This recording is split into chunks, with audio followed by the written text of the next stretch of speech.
So this year we've got a few new initiatives around sharks, and again it's predominantly around ensuring the safety of our swimmers. The first one is being that we've got helicopter surveillance.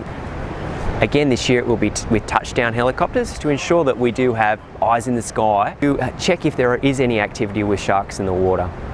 In addition to that, we've also engaged the services of a drone surveillance, and they also work with the DPI, and they're predominantly around shark surveillance, and they're called Hover. So they'll be assisting us if we do have a confirmed sighting. They've been trained by the DPI to identify species. We've also working with a company called Shark Shield.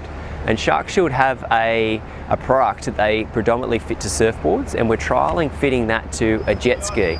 Well, Shark Shield technology's been around since the 90s. It's the world's only scientifically proven and independently tested electrical shark deterrent. And so what we've done here is we're just really doing a bit of an experimentation with the Wollongong Council here and the Lifesaving Club by installing it on one of the jet skis.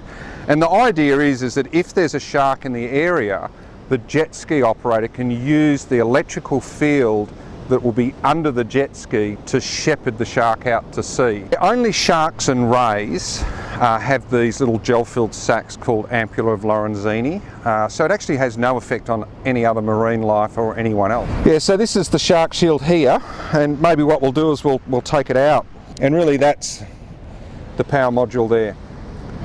So that's the brains, if you like, and the power module.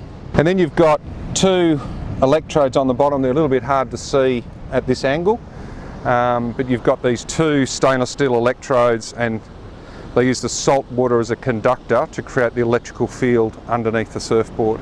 This is actually the first in Australia to trial it on a jet ski for a surf lifesaving club. This is actually an Australian first. Initially we're doing the trial at Port Kembla in North Wollongong because we're just ensuring that the device will remain stuck on the ski when it's beaching in and out, and if it does work, well then we'll roll it out across all of our jet ski fleet.